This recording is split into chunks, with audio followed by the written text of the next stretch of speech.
when we were together, she put together a surprise party for me, right? And for the first time in my life, I remember for the first time in my life, I thought, maybe it's okay to celebrate. Maybe it's okay to celebrate. Maybe it's okay to celebrate life. So today is my birthday and I'm really excited. And if you're seeing this on a different day, my birthday is on the 5th of July. I'm really excited because at this time of the year, I sit down and I reflect. I take a look at some of the things that have happened in my life, how far I've come, what I'm doing right now, where I could have been if I hadn't made some mistakes, learning from certain things. And most importantly, the lessons. I reflect on the lessons that I learned. At this point in my life, there are so many lessons that I have learned, and what I want to do today is I want to share some of those lessons with you. I'm going to take a moment, and I hope this is going to be helpful to somebody. It's going to give some perspective to someone, because I want to share 7 of the lessons that have changed my life. It's not all of them. There's a lot that I've learned. I'm always learning. I'm always growing. But there are 7 lessons that I learned which have really changed my life, and I want to share some of those with you today. Hopefully, it'll encourage you and it'll give someone perspective, as I said. So here it goes. The lessons that have changed my life. Number 1, I've learned that to love God and to love people is the essence of my existence. To love God and to love people is the essence of why I am here. There is nothing outside of that. There is nothing in addition to that. I remember when I was younger, when I was 18 years old, going to 19, I was so curious about who I am and where I'm going. And you get all kinds of questions about what do you want to be when you grow up? Where are we going now? What are you going to become now? What are you going to do now? And these questions had me really overwhelmed because I felt like I was supposed to know already. I was supposed to have figured it out, but I hadn't figured it out. I was very confused. I was very scared. I was nervous about where I'm going and who I'm supposed to be. But as time went on, I started searching. I started looking. And in my search, it led me straight to this conviction that to love God and to love people is the essence of my existence. No matter what I do, what I become, what I do in the world for people, whatever, it's all about people and God. If I want to serve God, I have to serve people. It's the only way. And so I learned that. I remember there was someone that I met when I was 19 years old, and I had a conversation with him. And he said something to me that was really, really profound, and I haven't forgotten it. He was talking to me about business, about his own life and what he was doing, and he said something to me that I've never forgotten. He said that he makes it a point to never put money before people. Never put money before people. So that's one of the lessons that I've learned, that it's really about God and about people, and everything else follows. Everything else is in addition to that. But the essence of my existence is to serve God, to serve people, to love God, to love people. Another lesson that I learned is that exposure is important for growth. I learned that exposure is essential for growth. When I was 8 years old, I wanted to be a taxi driver. Some of you may know this already, but when I was 8, I wanted to be a taxi driver. There was nothing that I wanted more than to be a taxi driver. And that was because I lived in a village. Town was an hour away. And the only way for my family and for most people in the village to get to town was using a taxi or a bus. And so I thought to myself that if I can grow up and if I can be the guy that drives the taxi, if I can be the guy that gets everybody from here to there, and I myself could get to go to town every day, that would be amazing. That would change my life. And mind you, this is a small town. It's not even a major city.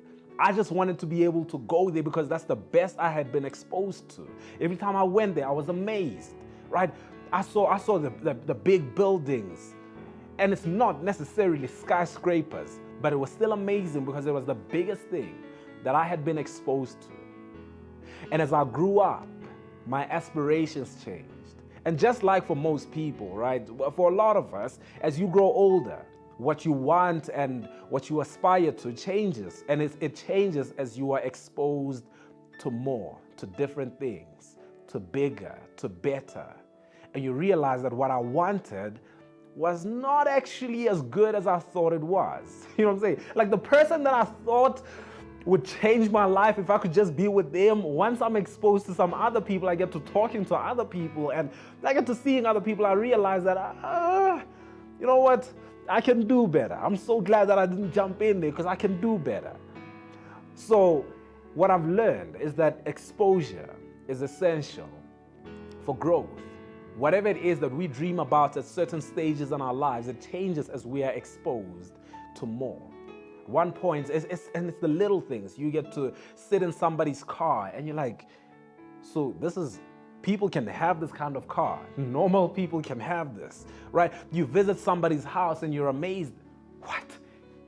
I can have this, right? You sit at the table with somebody's family in their house and you're amazed because you see the love, the kids, the wife, everything. As you look at all of that and you're like, so people can have this. I can have this too.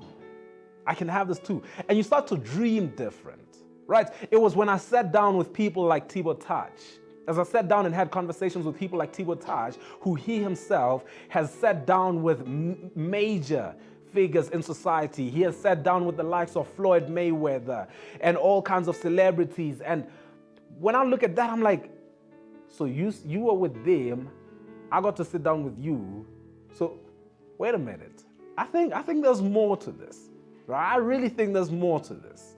And so I learned that exposure is essential for growth. Another lesson that I learned is that I have to celebrate the small wins. I have to celebrate the small wins. My life would be miserable if I did not understand this thing here, that I have to celebrate the small wins. I learned this from a girl that I was with a few years ago, a girl that I dated, and in learning this lesson, it absolutely changed my life. Because before that, I had always been looking forward to the big wins, the wins that I'm still waiting for even to this day. And she was amazed by this because she taught me that you have to celebrate the little wins. You have to celebrate the little victories along the way. Yes, you are going to something bigger. Yes, you hope for something bigger. See, I thought to myself, there's no reason to celebrate as long as I have not gotten there yet. As long as I don't have this much money yet, as long as I don't have this built up yet, as long as I haven't built that house for my mother yet, as long as I haven't achieved this and that, and if it's not marriage, then it's really, why are we celebrating? Right? Now remember, she would celebrate, the first time she spoke about a 1 month celebration of our relationship. I was like, what? 1 month? one month? Like, this is, what? But it's the little things. I still remember how one day I told her that I just registered my first business. I said I just registered a company with the CIPC, and she got excited. And I was like, but I just registered. I haven't made money. I haven't done anything significant. I just registered. Oh no, that's a big deal. That's really awesome. Let's celebrate. Let's go do this so we can celebrate. And I remember that day she showed up on our date with a bottle of sparkling wine, a non-alcoholic sparkling wine to celebrate. But it's these little things that I learned. I learned that you have to celebrate the small wins. And I'm telling you now, if I didn't understand this, my life would be miserable. Because it's been years that I've been working towards the big goals. It's been years that I've been working towards the big vision, right? And if I could not celebrate along the way, I'd be one of the most miserable people that I know. And so I learned that it's important to celebrate the small wins along the way. I'll tell you this, I never even used to celebrate my birthday. I didn't think my birthday was a big deal. And the same girl that I'm telling you about, what she did is when we were together, she put together a surprise party for me, right? And for the first time in my life, I remember for the first time in my life, I thought, maybe it's okay to celebrate. Maybe it's okay to celebrate. Maybe it's okay to celebrate life. Right. Of course, I haven't gotten there yet, but how about while I'm here, I celebrate life? How about while I'm on my way, I celebrate life?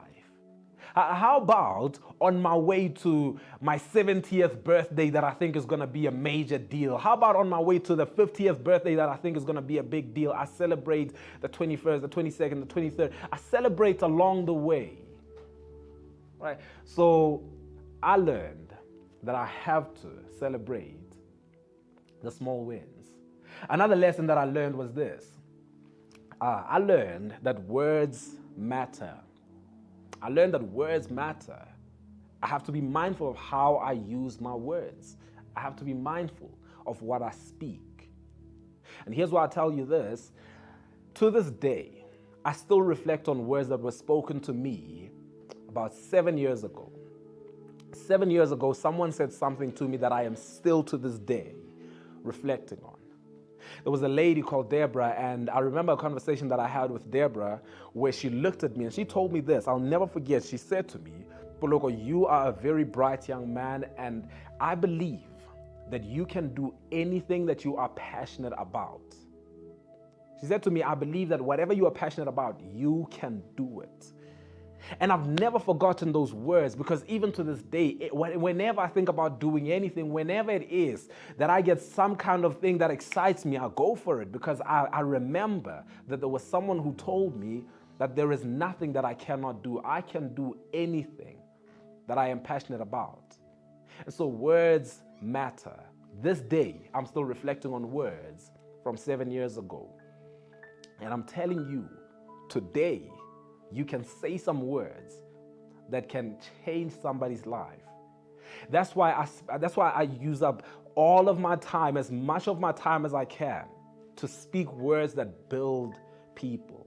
And I get criticism all the time from people who say things like, yeah, but how about you do some work and actually do stuff, that changes the world instead of just talking. But I normally dismiss such things because it's not very smart. These are not very informed people. These are people who are really, really ignorant. And I'll tell you why. Through the power of words, we have been able to speak people out of suicide. Through the power of words, we've been able to speak young people into fixing their relationships with their parents. We've been able to speak parents into building their relationships with their children. We've been able to speak people into focusing. We've been able to speak people into caring more about their lives. We've been able to speak people who are reckless with their lives into being good parents. Through the power of words, we've been able to shape perspectives. We've done phenomenal things through the power of words. And so I learned that words matter. Another lesson that I learned, which really changed my life, is that generosity is a personal responsibility. Generosity is a personal responsibility. It's not a matter of when I feel like it, when I feel like I have a little extra that I would like to give. No. Generosity is a personal responsibility and an investment. It's a personal responsibility and an investment. When I give, I am investing. Even when I don't know what the returns will be, I am investing. When I give to those who are in need, when I give to those who have less than what I have, I am investing. But more than anything, I am fulfilling my personal responsibility to give. It's a responsibility. There's a man that I know who I've grown very fond of, has become a great figure in my life as a mentor, as a brother, and so much more. He's very passionate about getting himself a sports car, right? He really wants to get himself a sports car. He wants this. And so one day I said to him, just out of interest, I said to him, you know what? I'm telling you now that I'm pretty sure that you'd be able to afford your sports car if you were not giving as much as you give to people, because he's really generous. He gives to people. He sows so much in the kingdom of God to people. And I said, I bet you now that if you didn't go giving that much, if you cut back on some of the giving, you definitely would have some money to buy that sports car. And he said something very interesting to me. He said to me, that's the same as saying that if you didn't plant your seed, you would have more fruit. He said it's the same as saying if you didn't plant your seed, you would have more fruit. In other words, if you ate your seed instead of planting it, you would have more fruit. It does not make sense. You have to plant it. And so in this way, I learned that giving is investing. It always comes back to you, but more than that, it is a personal responsibility. And when I give, I am fulfilling my personal responsibility. And that's why now I've made it a point. I have a budget for giving to other people, for giving to those who have less than what I have. And it's not a huge budget. It's not much. I am not big baller. And don't call me now. Don't call me. I'm telling you now. Don't call me. I don't have it. But in my budget, I have to make sure that one of the priorities is what I give to people, what I invest in the kingdom of God, what I give to people who have less than what I have, what I give to people that I'm in a position to help. And so I learned that generosity is a big deal. It is a personal responsibility and it is an investment. Another lesson that I learned is this, and this is really major. I learned that life goes on. I learned that life goes on. It doesn't wait for you. Doesn't matter what's happening. Life does not wait for you. Life goes on. And this is really, this sounds like very juvenile advice that you would give to someone. This sounds very reckless and careless, but it's the truth though. No matter how you feel about it, it's the truth. Life goes on. It's really interesting how life very often does not wait for you to cry. It doesn't wait for you to heal. It doesn't wait for you to recover and get back into it. It doesn't wait for you to get over certain things before it can go on. Life goes on, regardless of what you feel, what you think, what you have been through, where you are. Life goes on. I know. It's a little uncomfortable even to hear, right? I learned, and I say this with so much respect, that after death, life goes on for those who are left behind. I learned that after loss, life goes on. After heartbreak, life goes on. And it very often does not give you a chance to adjust. Very often does not give you a chance to just get your balance once again and then resume things. If you take some time off, it's gonna move.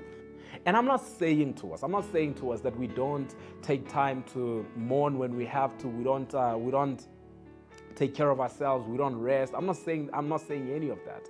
What I am saying is just a mere observation that life goes on. No matter what you do, what you think, how you feel, life goes on. Whether I feel sorry for myself, when I'm done feeling sorry for myself, it will have advanced.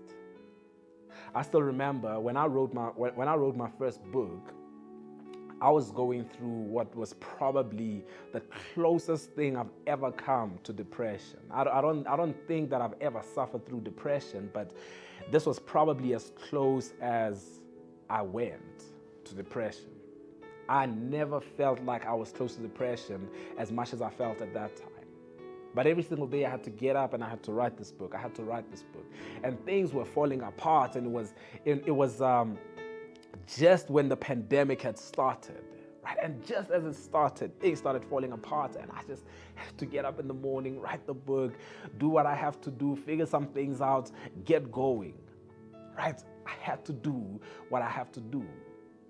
Right now, one of the commitments that I have is that every single day, and this has been happening for about 1.5 years now, every single day, not one day goes by that we don't do a 7 a.m. live stream to give a word of encouragement to people, because I really believe in that. And so every single day, 7 a.m., we are live, every day. Now I want you to think to yourself for a moment, is it possible that anyone can go for over 1.5 years without having any personal issues, without having any bad days, without having days where you don't feel like it, without having days when it hurts, without having days when things are not going well? It's not possible, right? It's not possible, but it doesn't matter. It doesn't matter, because I understand that I made a commitment, and no matter how I feel, life goes on. And if I am not the one who is going to give people a word of encouragement, God will use somebody else. While I'm sitting and feeling sorry for myself, God is going to have to use somebody else. And so I've been getting up every single day. I remember there was a day last year where we spent the whole night at the hospital because my mother was really, really ill. And at that point, I thought she was going to die. I thought she was going to pass away. And we spent the whole night at the hospital. Early in the morning, I had to come back home so that I can get ready for that 7 a.m. live stream. I sat there, I did the live stream. As soon as we finished the live stream, go back to the hospital again, right? I'm saying this because it's important to understand this. I've learned this. And I'm not saying that everybody sees it this way. You might see it a different way, but this is just what I've learned that has changed my life and has made me more resilient, understanding that life goes on no matter how I feel and what I think and what's going on in my life. Life goes on. Let me give you one more lesson that I learned over the past couple of years. And here's what it is. This is very, very important. That you just need one person to believe you and believe in you. One person. And I'm not exaggerating when I say one person. You just need one person to believe you and to believe in you. You just need to know that one person believes. When I see one person who believes, when I know that one person believes, it gets me going. In different seasons of my life, I've always had one person. In different seasons. From when I was a child, there's always been at least one person. Now, I'm not saying that there's only one person, but I'm saying that there is at least one person that I know of. And once I know that there is one person who sees it, one person who gets it, one person who believes it, that's good enough for me. It's good enough for me. When I say that I am a speaker, there was one person who believed me when I said that. That was good enough for me. When I said I'm going to write my first book, there was one person who believed in me. There was one person who believed what I said. That was good enough for me. Whatever it is that I've said I was going to do, there's always been one person. Just one. When I was a kid, I still remember my grandmother. My grandmother believed I could do anything. I could be anything. And I can't recall many people who really showed that kind of faith in me, but it didn't matter. There was one person who did get it. There was one person who did see it. And that's all that mattered to me. Growing older, in certain seasons, there has been a friend. In another season, there was that girlfriend. In another season, there was that mentor. In another season, there was this stranger who just showed up out of nowhere and they believed. In another season, I had a high school athletics coach. In another season, there was this one teacher. What I'm saying is there is always one person who believes. And when one person believes, I take them seriously. I take them seriously. So I'm going to say to you, and I leave you with this. If there is one person who believes, take them seriously. There is one person. And you might be mad about all the other people who don't believe. But if there is one person who believes, take them seriously. This is a message that I shared when I went to prison last week. I went to a prison. I was speaking to the inmates there. And as I spoke to them, the closing message that I had for them was that if you will just wake up one day, and if you are saying even today that I've changed, that I'm a different man, I believe you. And so I want you to take it from me. If you will hear it from no one else, I'll just leave you with this. I believe you. I don't know what it is that you say you're going to do. You say you're going to change the world. You say you're going to make a difference. You say you're going to be the first one to do this and that. You say you're going to be the one that does this for these people. Whatever it is that you say you're going to do. If you say you're going to be the president, I believe you. If you say you're going to be the one who changes everything, I believe you. I believe you. If you say that you are a new person, I believe you. And you really just need one person who will believe you and take them seriously. I've had so many of these people. To this day, there is always one person who believes one idea, and I take them seriously. I take their faith in me seriously, and I go with it. And so, I want you to know that I love you, I appreciate you, and as you go for whatever it is that you are going for, as you say that you are now whoever it is that you say you are becoming whatever it is that you are becoming, I want you to know that I believe you. And if you will take this moment seriously, it can change everything.